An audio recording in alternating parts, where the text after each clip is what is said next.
is going on, kids? Welcome back to Meet the Critters podcast, episode 53. So, do you remember on that last podcast, everyone who's listening, when I said, yeah, we're going to do so much better about getting episodes out on time, doing them every week? Yeah, so this time we're going to do a really good job of getting episodes out every week on time. So, we're here. What's going on, Joe? Oh, craziness. Yeah. Hence the name of this week's episode. Are we having fun yet? Yeah. It's been nuts. I mean, I finished up the last of the animals that I had that big influx come in the last couple weeks.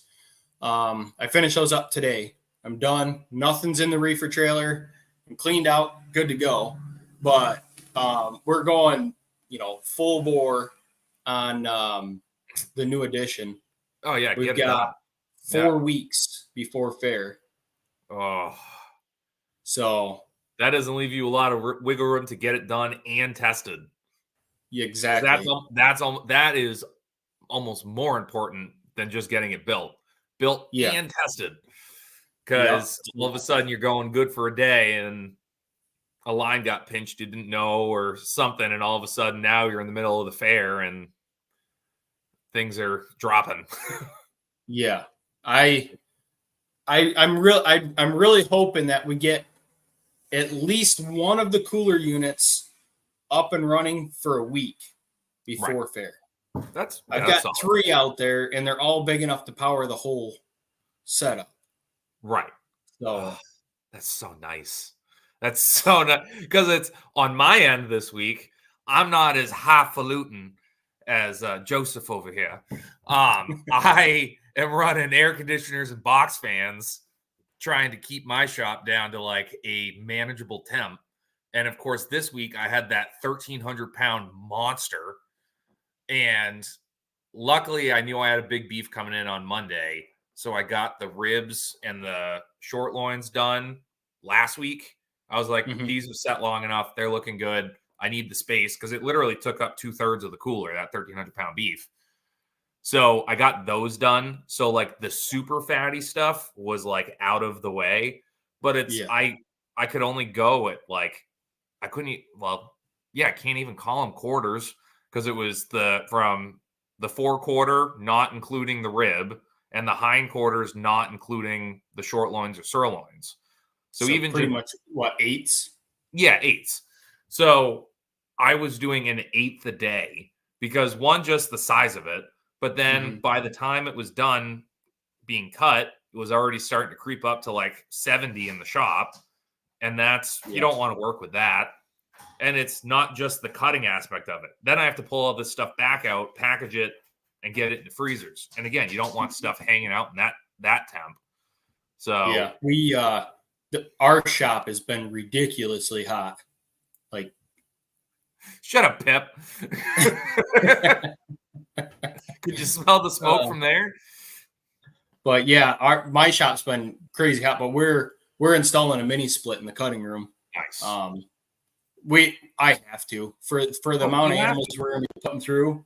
I'm hoping to put one out on the slaughter floor also. Yeah. We just haven't decided. I probably will eventually, but right now I don't know.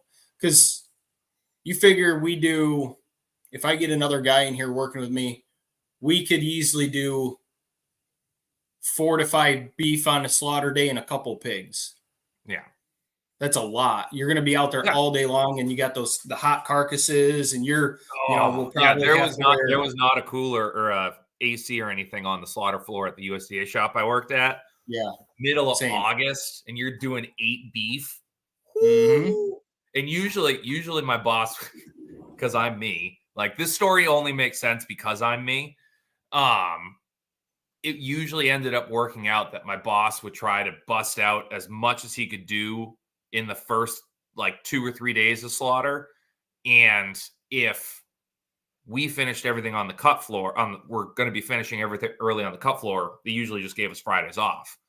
So he would like look at those weeks and go, do you want to work Friday? And I'll give the other guys the day off, like the rest of the guys on the slaughter floor the day off because it's been super hot and like gross and everything. And he knows I'm a goddamn. He'd be like, yeah, I'd love to just slaughter 5 beef with you in 97-degree temperatures. Yep. Of course. Oh, are we spraying 180-degree water? Even better.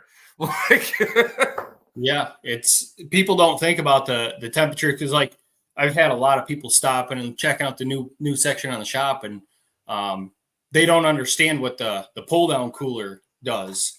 You're putting 100-degree beef carcass or hog or lamb into that cooler full of moisture, and by USDA regulations, you have to have that pulled down under 40 degrees in under 24 hours. Yeah. That's a lot. The safety. Yeah. Yeah.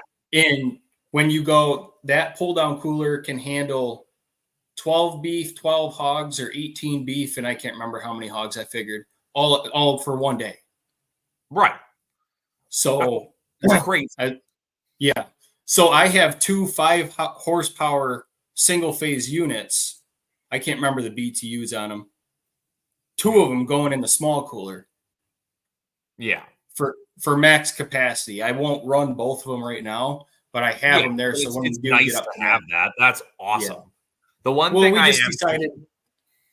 we just decided to spend the extra. You're doing it. You're in the middle of it. It's going to cost you less money to do it now than in 3 years when you're like, you know what, it really would have been nice if we got those 2 single phase, because then all of a sudden you have to tear everything apart, get everything replumbed in, and rebuild. And it's like, just do it now. It is what it is. You're going to save yourself in the end. Yes, absolutely, Pip, because overkill is underrated. One of the things I am thinking about is like, obviously a mini split. Like that would probably be the easiest and like, yeah. But there is something, again, I'm trying to save money on all this at the same time because I have done.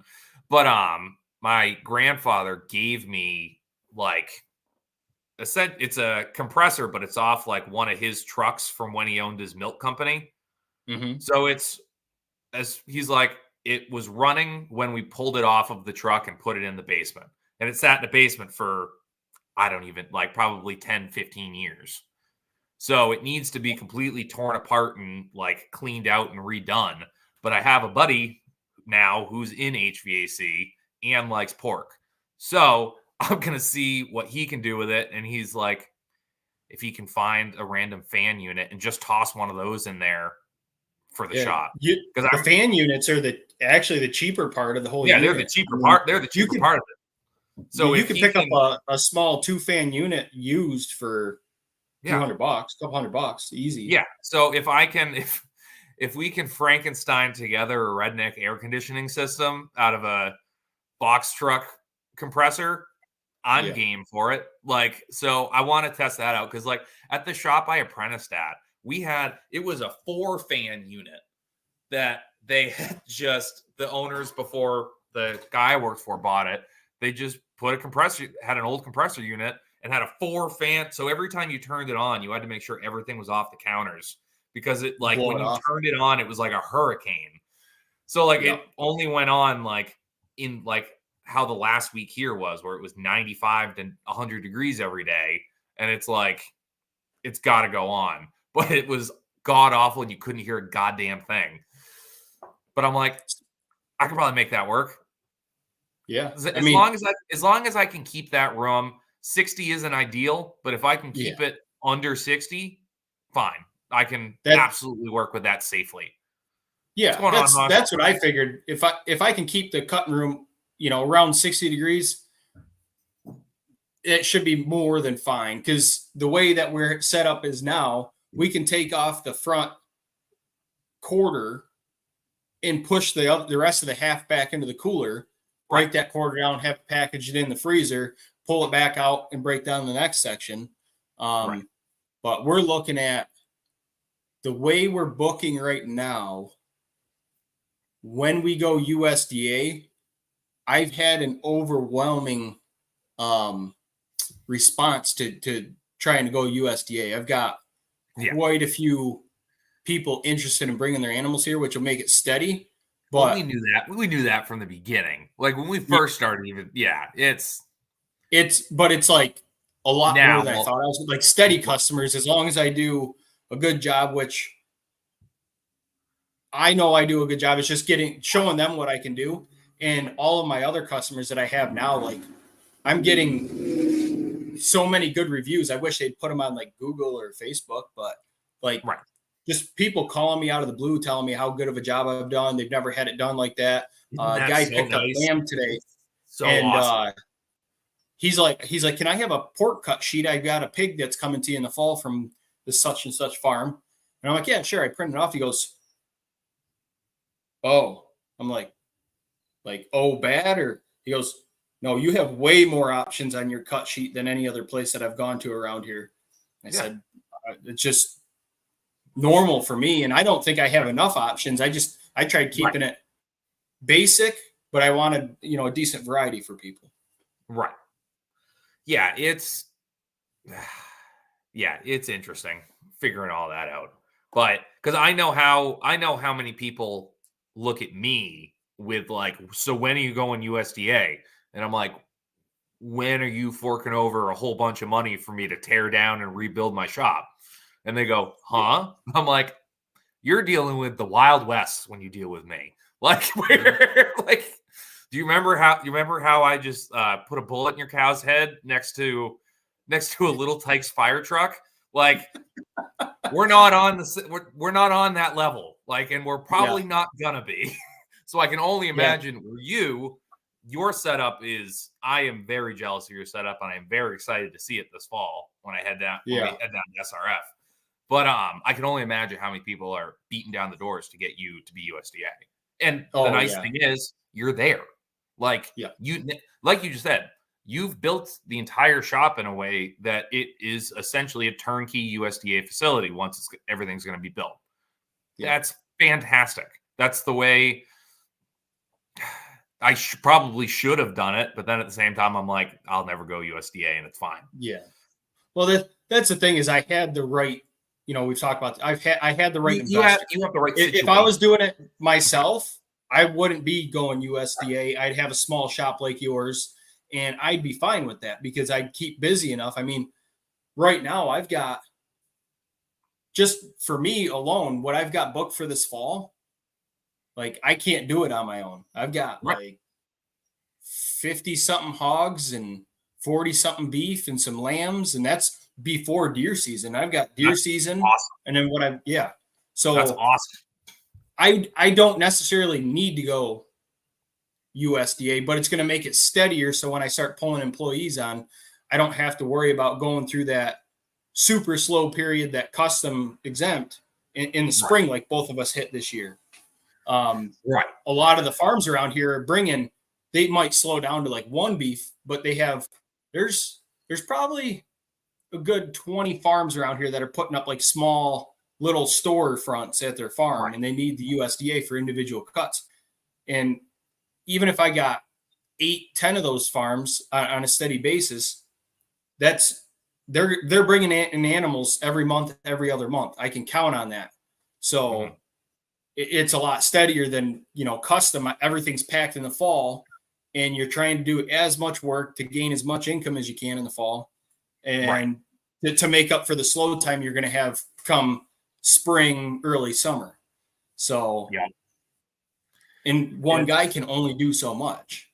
And that's the biggest. You have the two girls on top of it, so which is chaos on top. So it's one of those things where it's like there is an absolute freedom in it, which I have never had before, and I love it, and it's fantastic. Yeah.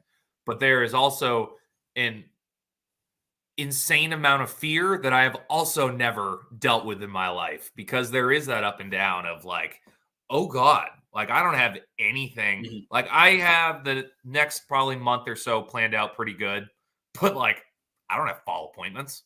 Like I have people rolling in. That's kind of where we're at right now. And they're rolling in, which is fantastic. All of my customers from the fall will be back. I know they will. They said they would.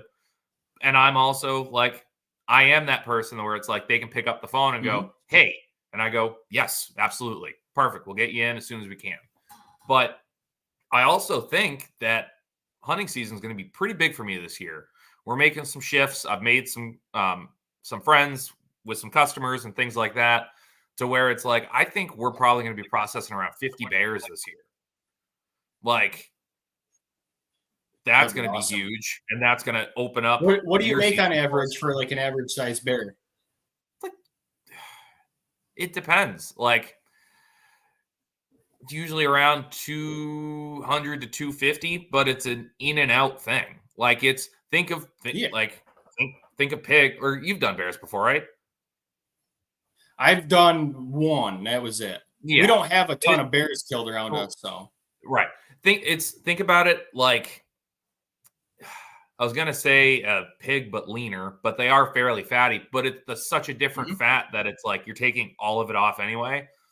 Yeah. And most of the bears around here hang at like anywhere between 75 to like 150. I've had bears in that big as well. Yeah. They're an in and out. Like, you're not hanging them for a couple of days, and you can just bust through them. And the majority of the people just want sausage. So you can fly through them. And I'm working with this customer who is doing guiding and things like that. And like, he's like, once we like finalize everything, then we can start actually putting prices to the customers of like, this is just going to be your flat rate butchering fee, which will then just be a flat rate butchering fee for me. So it's like, okay, like I'm definitely willing to make that, at least try it, like try that business relationship and see how it works. The guys are great, and I'm getting 2 bear hunts out of the deal. So I'm fine with it. That's the thing too. When you're looking at stuff like that, you're like, okay, I might not make as much per bear as I normally would with just someone coming in from the street. Right. But you're getting a lot more than you normally would. So you're making up for it in quantity. Well, that's just it. It's like the guys who I'll be working with hunt around here. They'll be bringing people around here. Yeah, they'll also have a ton of like some people from out of state and like other parts of the state. But then all of a sudden, guess what? If they're doing if they're hunting bears with dogs, I guarantee you those guys deer hunt. So where do you think they're going to bring their deer after they got their bear processed? They're going to bring it here. So it's, again, there's so many, because again, this is a service industry. You can talk all the talk you want, but you need to put up or shut up and show your work. Like, so if you're putting out crap, if you're not doing work for these people, they're not going to come to you. Like, some of them might on like a recommendation, but it's like, no, they need to get packages that are perfectly cleaned, cryovac, ready to pull out of their freezer and go, oh my God, like this is how wild game should be processed. And then all of a sudden now you have a deer customer for life. Yeah. And it's amazing the deer customers that I've had that they're like, this is the best processing we've ever had. Or, yeah, my wife hates venison. I added it in. She didn't even know what it was because I took the time to trim all this silver skin and the fat out of it and the glands at a lot of these other places. You know, it's hack it off the bone, run it through the grinder and call it a day because they're moving, you know, they're max capacity, but they're not professional butchers. They learned from their grandfather or dad, and they're just doing it the way they were taught. They weren't professional. You know, they don't understand the whole complete process of processing an animal into like a retail quality cut, which both of us have had that experience. So we take that to every animal we process. So it gives us, you know, that extra quality that a lot of places don't have. What do you call them? The pop-up deer processors? Yeah, pop-up deer processors. Well, my uncle taught me 20 years ago, and I've been putting deer meat in deli bags for ever since. And no offense to those guys. Don't get me wrong. There's no way that I can keep up with the deer around here if there wasn't those guys that did it part-time.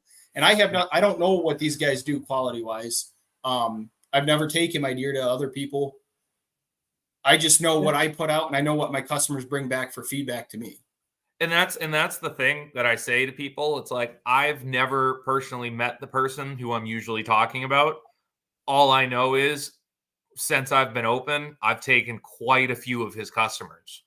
And I say that to people because they'll say it to me. Like, I get it every year. I get it every hunting season. They're like, "Oh, you know, so." I'm like, I don't know him.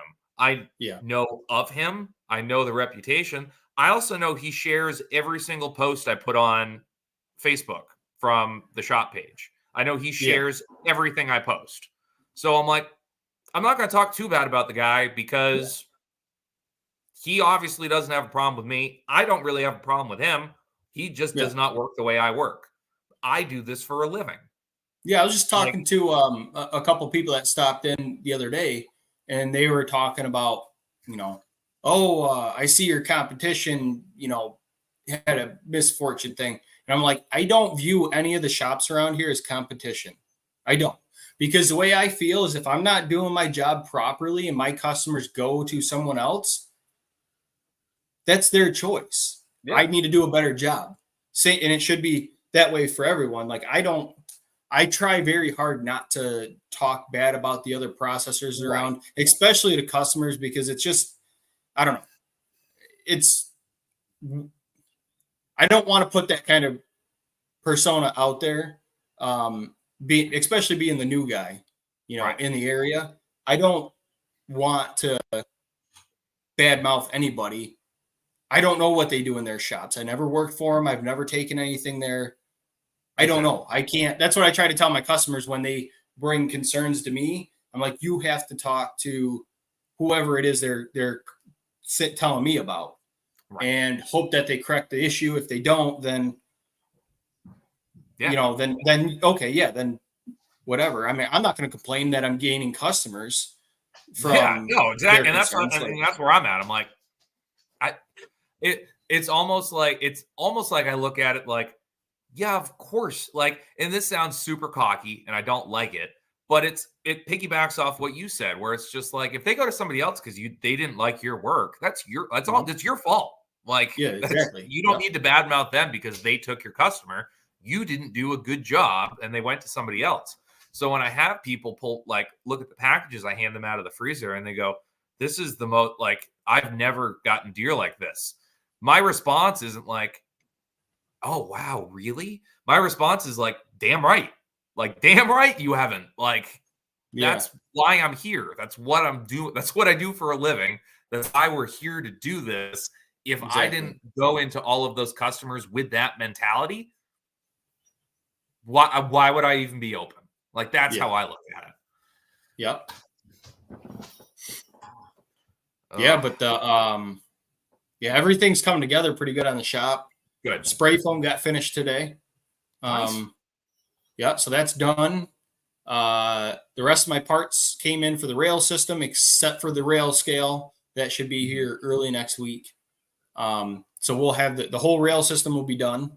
I haven't got my hoist yet. I got to order that. I'm trying to find if anybody listens to this, reach out to me if you know I want to call it like a low profile, at least a 1-ton hoist.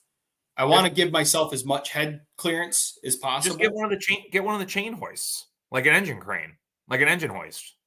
Yeah, that's what I'm looking at, like a 1-ton. But I'm looking different ones have different size, the whole mechanism's taller. Yeah. I'm trying to find the shortest one as possible. That I've been doing a lot of research on them just to give. I know. Little guy syndrome. I can't have a hoist that's bigger than me. Right. But, my hoist can't be taller than me. You're just laying on the ground cutting beef.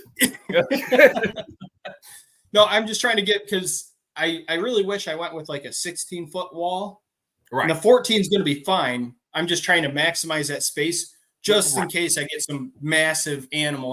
I'm not down on my knees trying to take the head off this beef or, rolling around in the blood pit trying to, do what I need to do. So that friggin' reminds me, I completely forgot about it. This is a fun story. I did a decent sized beef on Monday, 818 hang weight. It was good size. Yeah, that's a nice sized beef. Yeah, and I'm spraying everything down and I'm cleaning up, and it's already, I think it was already like 95 degrees out at like 10:30. And I was Mhm. like, ugh. And I'm spraying everything down. I'm not paying attention. I got a podcast in my ear and I'm just kind of cruising around doing everything. And then I just kind of look and I'm like, none of this water is going down the drain. For those who don't know, I have an outdoor concrete yes. pad that has a drain in the middle, and that's my kill floor. That's where I do all of my slaughters and things like that. And I'm like, oh well, the guts didn't hit the bucket right, so they felt like the bucket fell, and part of the stomach opened while I was trying to get it into the bucket of the tractor, and it Mhm. was a pain in the ass. Was what it was. I'm like, oh, it's just grass in the. Great, that's fine. I'll get it out. No worries. And I just grabbed the squeegee and I just start shaking it over the drain. That looked awful. That's gonna be a great clip. But I'm like, that's not going anywhere. And I'm like, son of a. So I had to squeegee the entire pool off the drain, get that cleaned out, get the shop vac out, clean out the drain. And then I had to like run and grab. I actually found the perfect hose. I went through the hose graveyard and found sacrificial hose that had actually broken off in the winter. So it still had the reducer on the end of it. So when I turned the hose on, it was just like a freaking laser. I was like, perfect. I just shoved that down into the drain. But it was just like, again, 95 degrees, just hands and knees in the blood pit. Just, I was like, I loved when the drains clogged up at the, at the old slaughterhouse. Oh, that was. But they had a whole pressure washer system that was like the lines were in the walls and stuff. So they had the drain snake that went on the pressure washer and you fed it down through. Yeah. But even with that, you get some, get around the S traps and stuff. It's still like the one day they clogged up going out to the blood tanks. It clogged up so bad. It took me 3 hours to unclog those drains, even with that.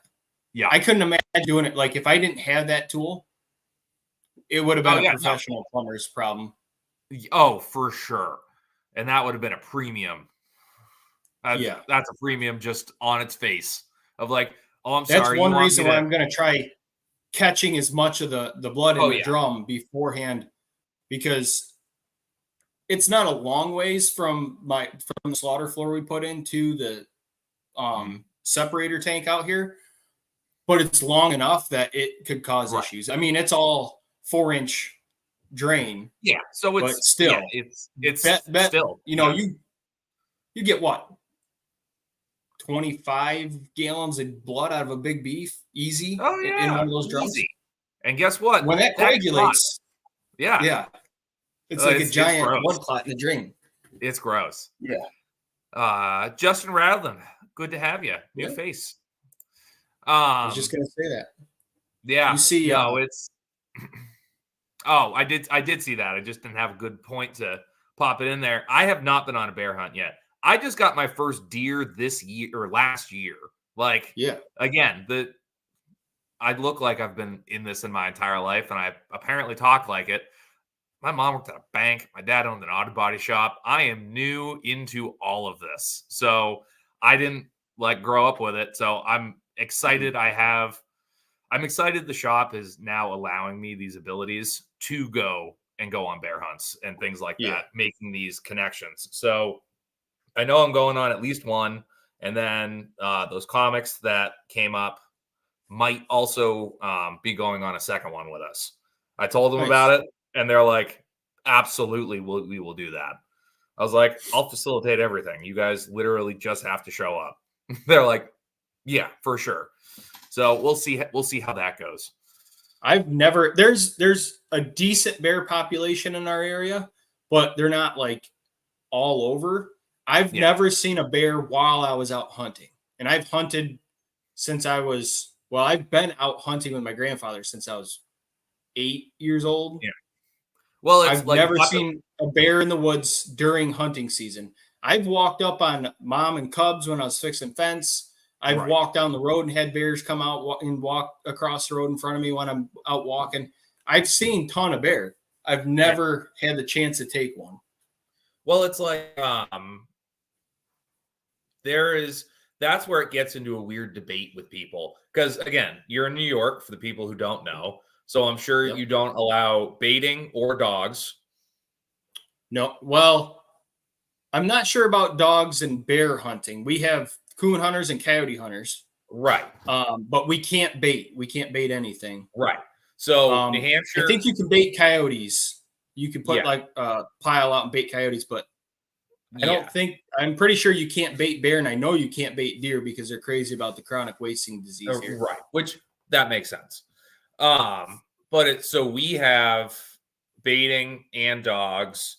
Maine has baiting, dogs, and snare traps. You can take bears with snare traps. Huh.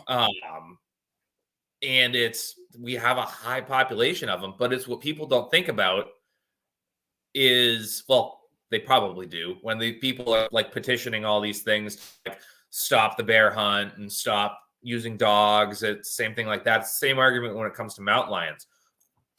Good luck managing the population without those rules, because you are not going to see these animals. Like, you're just not. And if you do, that's a problem. The same people that are petitioning to get rid of them are the same people that are posting the videos of being attacked by those animals on TikTok and stuff. I do love that nature hiking trails. Oh, they don't know what to do when they encounter that stuff. I literally just watched one today. Like, before I got on this, all of a sudden it was 7:55 and I was doom scrolling TikTok and I was like, oh Jesus, I gotta go.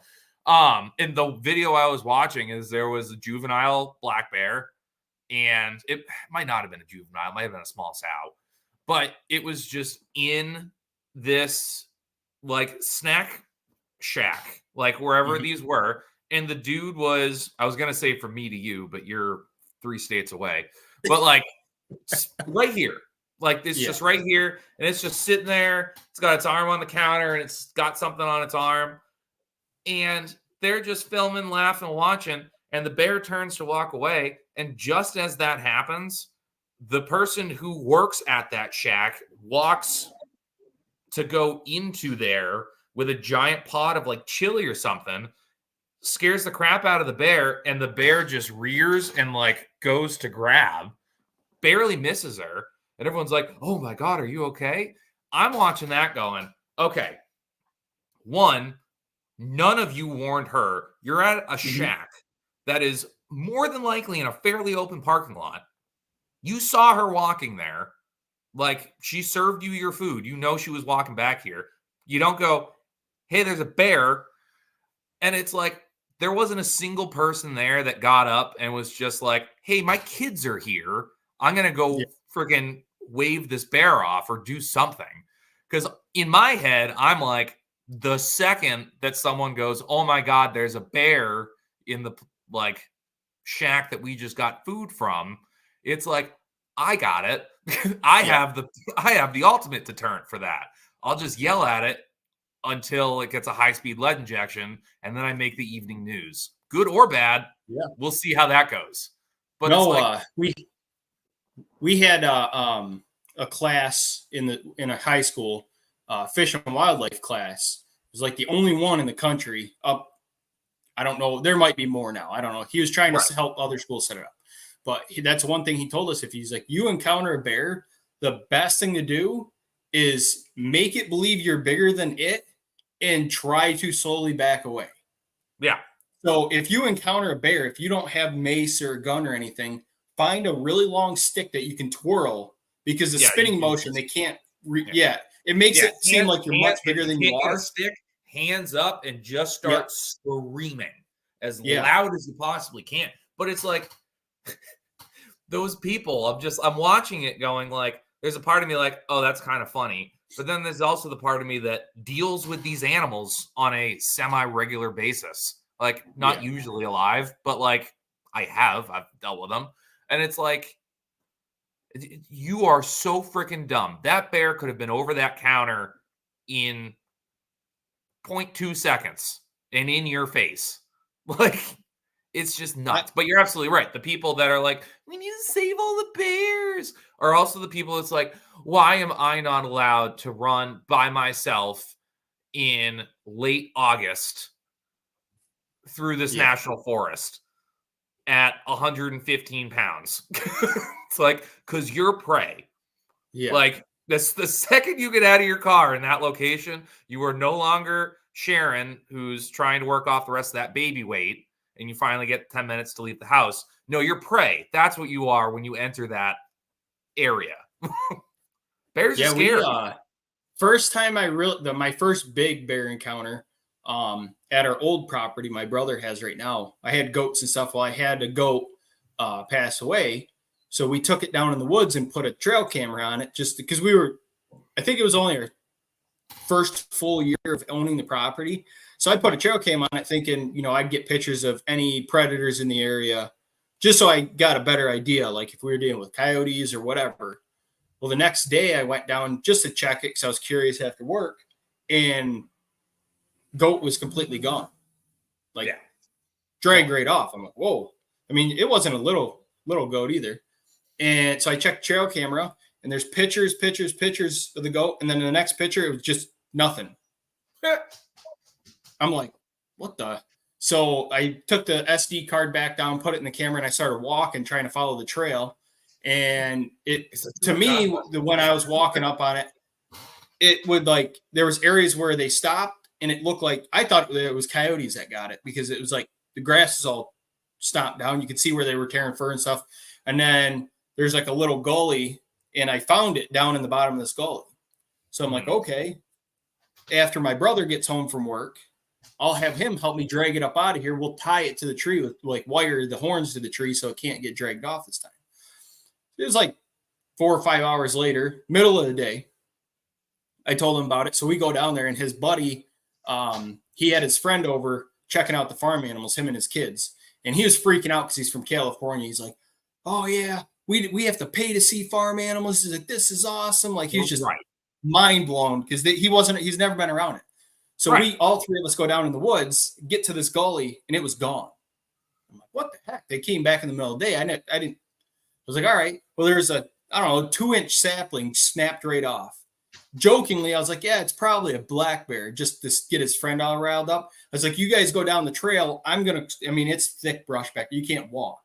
Like, you definitely couldn't walk. I'm only 5'9", and I couldn't walk through it. I was on my knees and elbows, like army crawling underneath the thick brush trying to follow this trail. All of a sudden, I hear something crashing. I'm like, what the fuck? So I'm hollering to my brother and his buddy. They're, little ways over in the woods. I can't see them or nothing. They can't see me. And I'm like, there's something in here in the brush with me. They're like, so they're freaking out, especially his friend.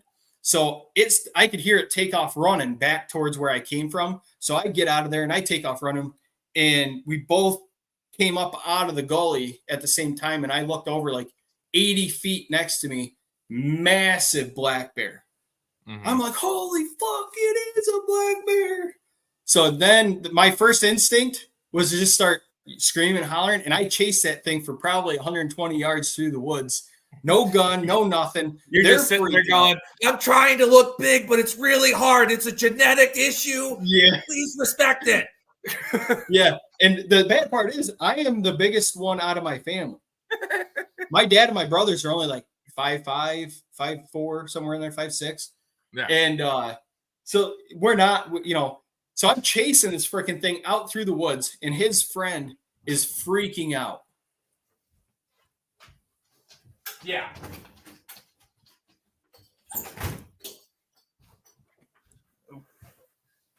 So his friend's freaking out, and he's shaking. He's so worked up. He goes, this is the craziest shit I've ever been part of. He's like, National Geographic doesn't have shit on us. He's out all night. He was all hyped up and shaking and stuff. And he's like, I can't believe you chased that black bear. What would you do if it turned around? I said, didn't even think about that. I said, I probably would have had to punch him in the nose. That's the best defense I had. Right. It is not abnormal. It is abnormal. It is for Kyle and Brian. These guys are Sasquatch giants. No, listen, I am the abnormal one. I'm 6'4". Yeah, I get it. This goddamn dog. You guys can hear that. You can hear that, right? Him just barking out there. Yep. Oh yeah. Well, it's the ambiance of the farm, kids. That's how you know this podcast is authentic. Legit. Livestock guardian dog barking at nothing. He hasn't protected a single thing in his entire life. The only thing he has protected is this couch right here. That is it. I was gonna say the couch. The couch. That is the only thing he has ever protected. My wife has walked, like, people have opened the door and he has ran and cowered into this back room of just like, I ain't fucking with that. Like, that ain't my job.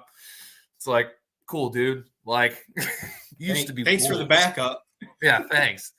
But to piggyback off of like talking about the people where it's just like, I had to pay to see farm animals. Like, it's so fun to me. And I really hope this thing I did with the comedians kind of takes off and I get more of it. Cause that's like, for all of you out there who don't have large farms or things like that, or the people who do will also understand the excitement that you get from people like grown adults when they're like, I'm sorry, did you just say I could hand feed a pig? Yes. Yeah. Yes, I would love to hand feed this pig. It's so fun and it's just funny. Like, even small things that I do every single day that I don't think about. And they like, you do it and they go, I'm sorry, what did you just do? Like, it's like, yeah, man, this is my backyard. Like, these are just my things.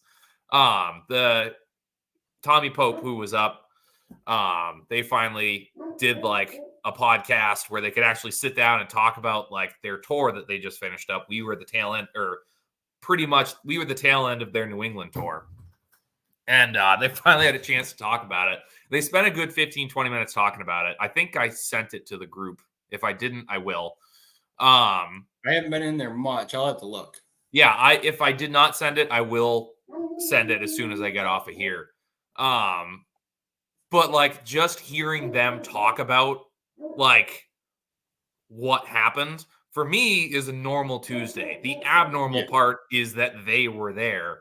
So them talking about it, it was just so funny. And all of the like just random pig knowledge that I have that I put through to them while they were here.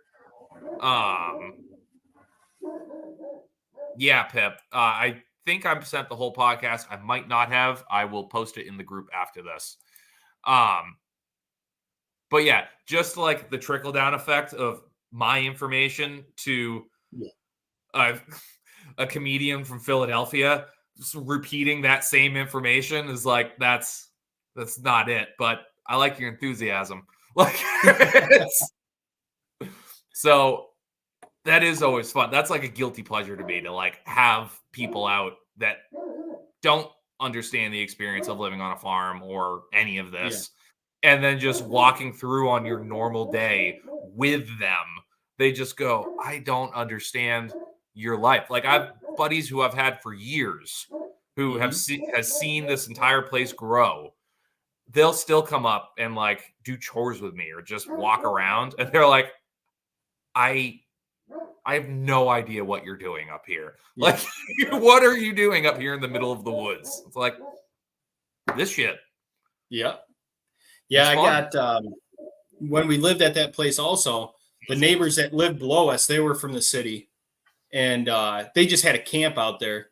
So when we first moved in, they'd come out almost every weekend during the summer.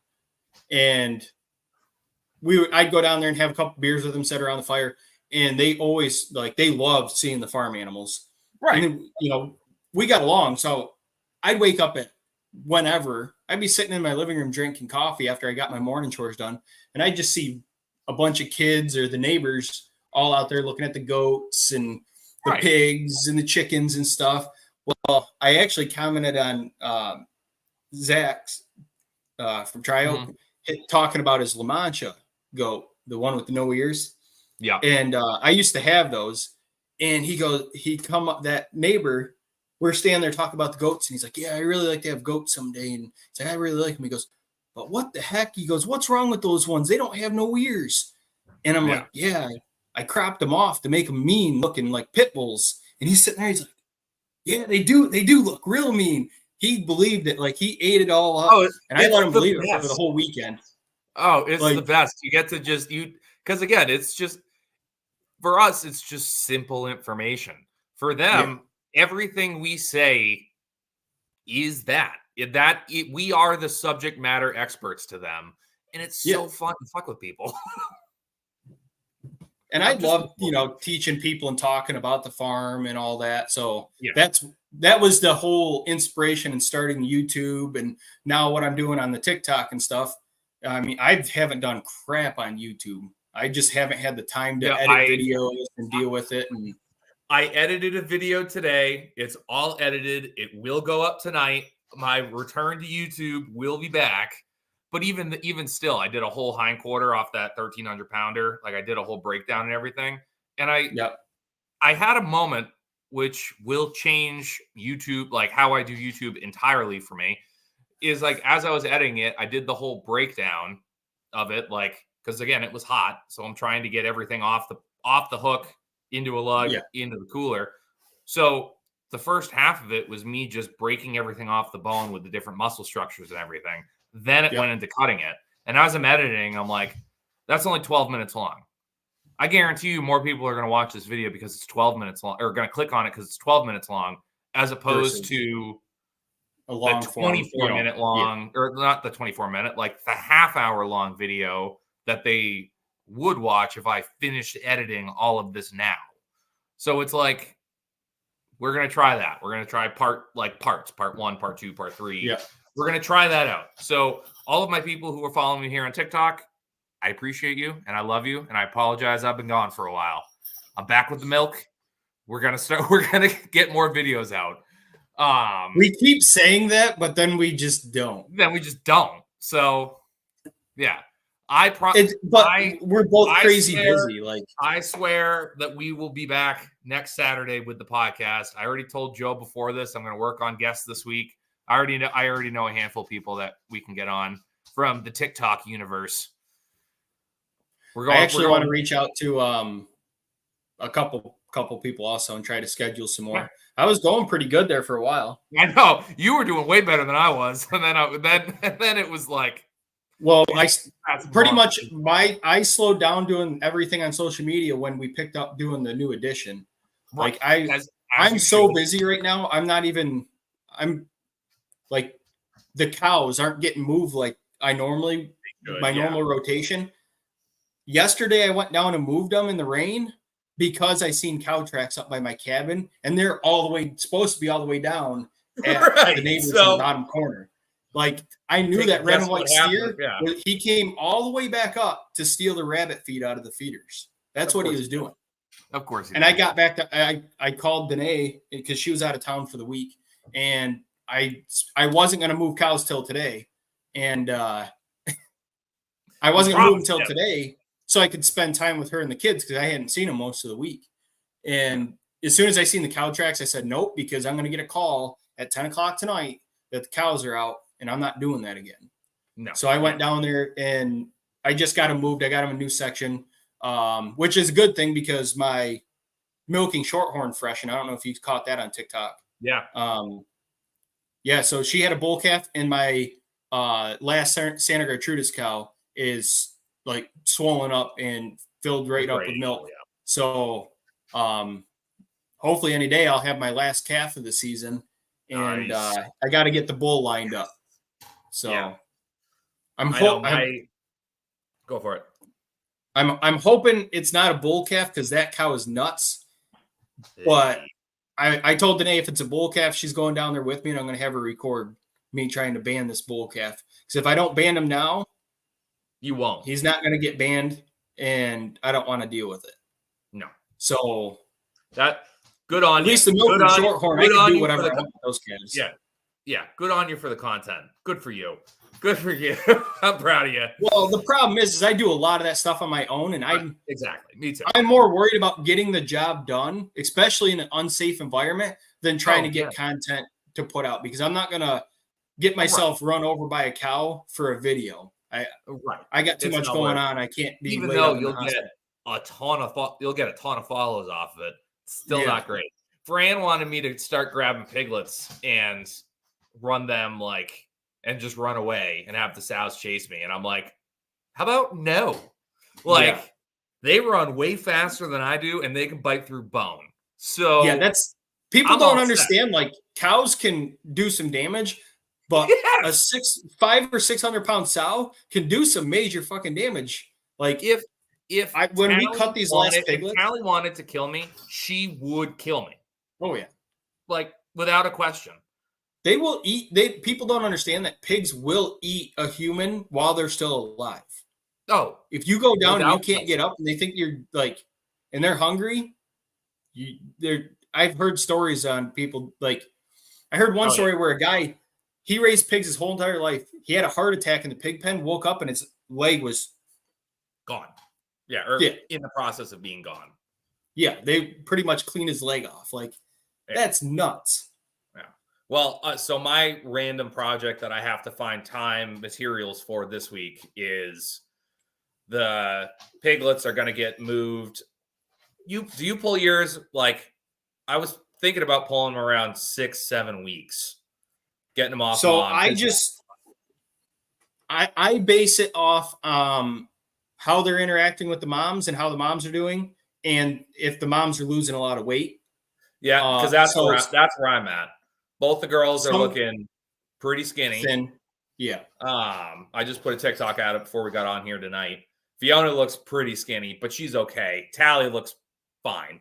Which again, I don't like. I'm not too worried about them. Like, they were big, so they can afford to lose a little bit of weight, especially going into the rest of the summer, and especially like there are breeders that we keep over, so I don't need them fat and huge.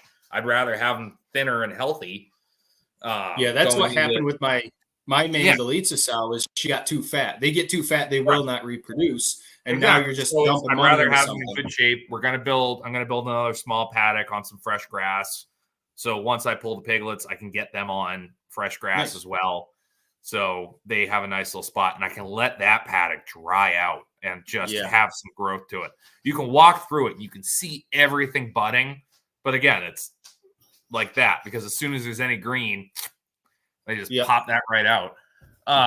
These last 2 litters I had, I weaned at 6 weeks because the moms were to the point where they're so irritated with them, they're just whipping them around that pen when I fed. They're there. Because again, they're eating solid food.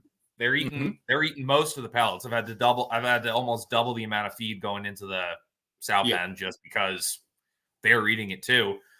But what's nice about my paddocks is they're all connected. So the in-between between the farrowing pen and the grow-out pen is the piglet pen. And the wires are tall enough that they can get up and under them. So I'm going to build I need to switch the door, how it opens, or the gate to go in there. And I'm going to build a small corral with like solid wood sides. Yeah. And I'm just going to start feeding in there from now on, as soon as I get it built. So I already have somebody lined up. He was going to buy pigs, and then his other contact called, and Bobby, if you're out there, I love you. He's a good dude, and he called me. He's like, hey, I already told you I was going to buy 2 pigs off you, but the guy I usually get pigs from called me and said that mine were ready. Because I guess he hadn't heard contact from him or something. So he was just like, fuck, I'm going with you. And then he had contact, and he's like, they're ready to pick up tomorrow. And he was like, and I'm like, I'm not going to hate you because you got pigs. Like, it's fine. I understand. But he's coming over because he wants to learn to castrate them. And I'm like, fantastic for me, because if there is a farmer's best friend, it's a person who doesn't understand the question they ask. And so I hate castrating. But essentially that way, all I have to do is feed them in that small corral for the next couple of weeks until they're super comfortable. And then just one day, close the door behind me. And then it's only going to be like 3 foot by 8 foot, maybe. Yeah. So that way, easy to catch. I'll have a chair set up right on the outside of the gate that we can just grab, pass, hold, snip. Yep. I'm not looking forward to it at all. We have a ton of boars. Yeah. Like, we have 17 pigs. I think at least 9 of them are boars. Yep. So we let these last ones.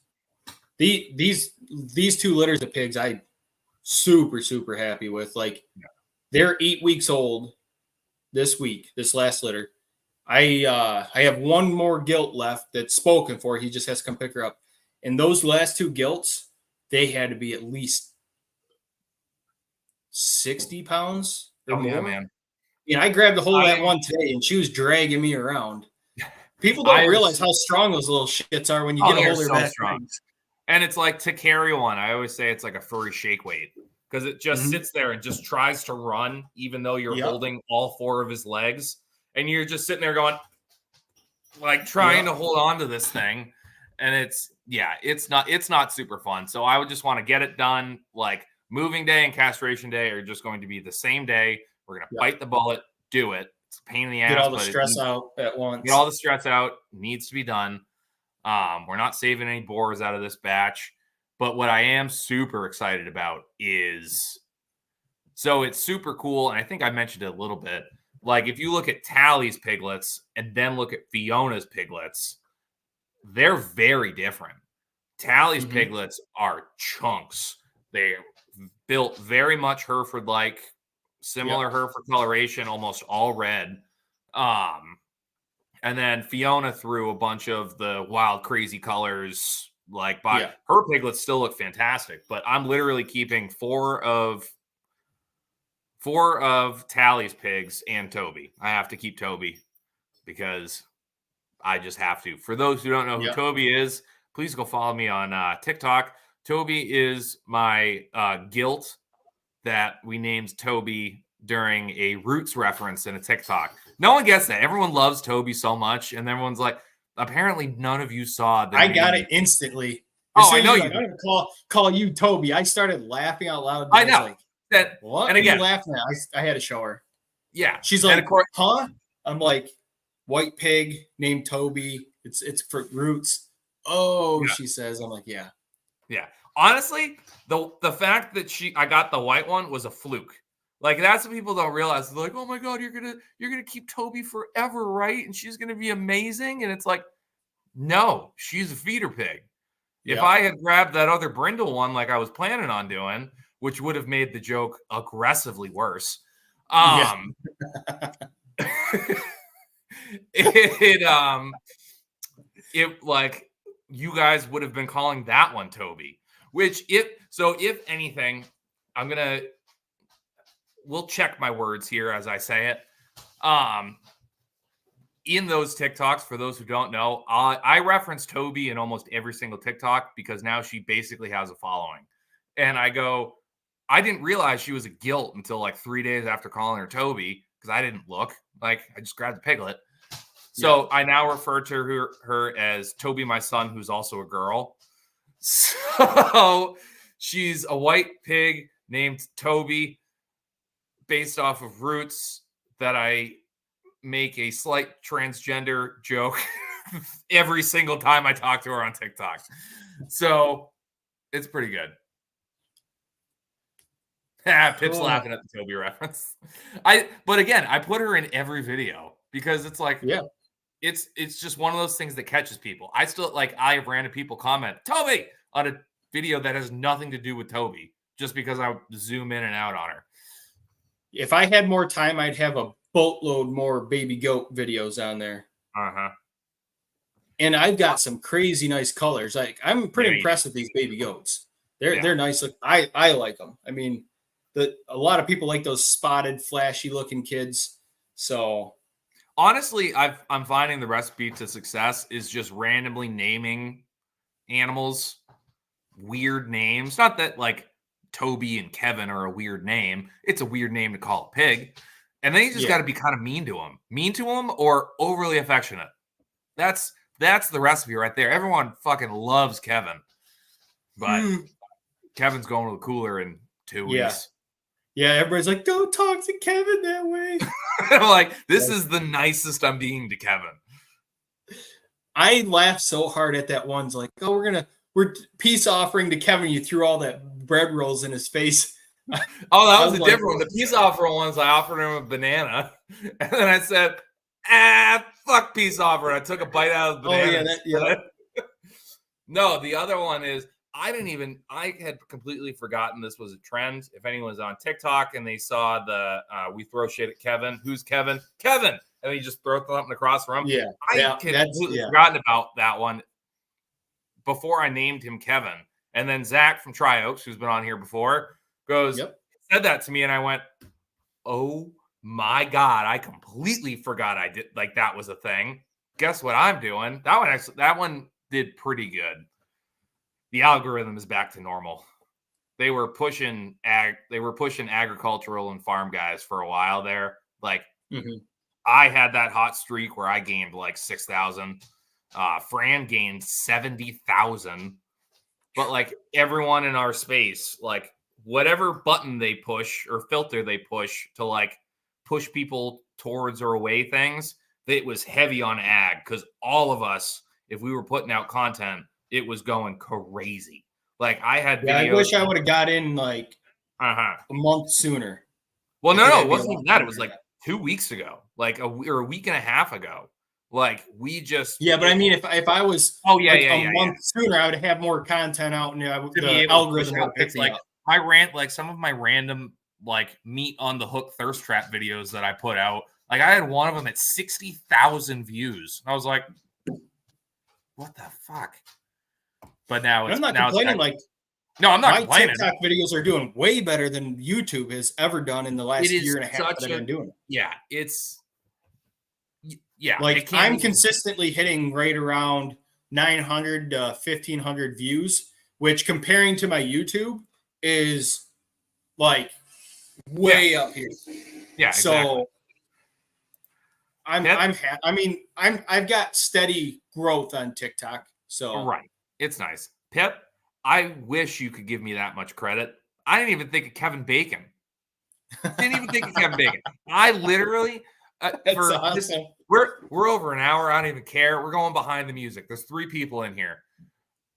When I'm talking to the animals and you hear a name for the first time, or honestly, anything that's said to these animals is 100% on the fly. It is not rehearsed or written down or anything. It's just the garbage that comes out of my face. So Kevin was just, I literally looked at him and I was like, your name is Kevin. Cool. Here you go, TikTok. Get attached to this thing. See, I have the problem is I've got so many animals with names, and the kids and Danae name these animals. I can't keep them all straight anymore. I don't know who's what and this and that. And the animals that I name, I can keep straight. But we just had, I just posted right before I got on here, I posted a TikTok video of the newest litter of rabbits. I think there's 7 in there. Yeah. And they're a week old, and they're a little over a week old. They're they're doing really well. But I've got to pull off all the other babies, and I've got so much stuff going on. It's ridiculous. I mean, we finally, a couple neighbor kids have come up and started helping me do farm stuff and cleaning up stuff. I've got fences cleaned up. They've got posts pulled out for me. I'm starting to get back on the right track. After that last piglet's out of the garage, the stalls in the barn, I think I'm going to completely rip all the stall fronts off and borrow my brother's little Kubota tractor. I'm going to scrape it all out, and I got to figure out, I'm putting new floors in the whole thing. The pens are all getting redone. So I'm going to have 2 farrowing stalls, and then I'm going to have 4 small stalls on the other side, the smaller stalls on the other side where I've had the meat birds for a little while. Those are going to be split up into smaller stalls for kidding, weaning piglets, all that stuff. So it's going to be a lot nicer setup. Perfect. All right, Joseph, where can everyone find you? They can find me hopefully every week here with Kyle on Meat Critters. YouTube, I need to get back into that. I've got a couple videos on the queue. I just got to finish editing. At Blakesley Acres, TikTok at Blakesley Acres, Facebook at Blakesley Acres. And then if you need to reach out and contact me for anything you want to get on the podcast, reach out to me or Kyle. Just email me, Blakesley Homestead, I do believe. I usually put that in all my videos. I try to link that in my YouTube videos. So yeah, and over on Telegram at Critter Crew. Absolutely. And all of the information we're telling you right now, except for your email, I don't have that in there. I'll get that from you this week, and I can toss that in there if you want. All that information on how to find us, it's all in the bio of this video or on the audio as well. I will give my plugs, but I do have to put this out real quick. When the comics were up, I had a moment where I almost didn't plug the podcast.